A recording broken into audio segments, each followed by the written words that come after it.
Our story explores a man named John. He is now a young adult living on his own. John's dad was an avid outdoors man, and growing up in the rural area where they lived, his dad would take him on many hiking trips in the nearby woods. Because of this, John developed a love and passion to explore the wilderness. One day, he decided to go on a solo hike in a dense forest. The first day of the hike went great. He was close to a lake, so he did some fishing and relaxed under the stars that night as the skies were clear, and it was as if you could see all the constellations up close. John thought of how it was going out to hike with his dad, and how they usually went off the beaten path to explore areas rarely seen by others and how magical those trips were.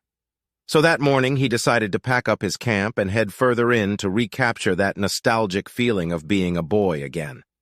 As he wandered deeper into the woods, he thought to himself, this is what an exploration should be like. He spent a few hours in this area where he watched a little rabbit scurrying around, and it gave him a hint of the boyish wonder he was looking for. Then John thought to himself, I should keep going.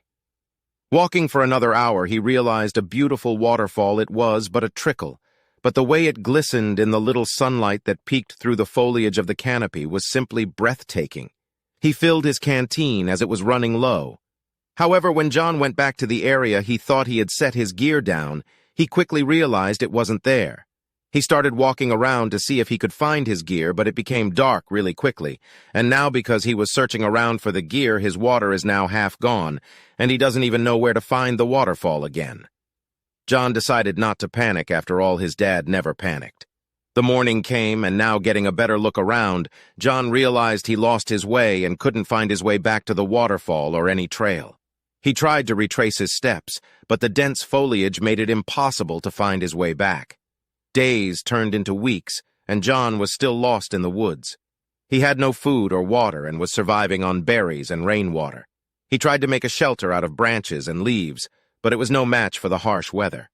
As time passed, John started to feel weak and tired. He could feel his body aging rapidly, and his hair turned gray and his skin wrinkled. Finally, after what seemed like an eternity, John stumbled upon a clearing. He saw a group of hikers and called out for help. The hikers were shocked to see John, who looked like an old man. They took him to the hospital, where he was diagnosed with a rare condition that caused him to age rapidly. John was devastated to learn that he had aged decades in just a few weeks. He realized that he had lost the best years of his life in the woods. From that day on, John vowed to live life to the fullest and never take anything for granted.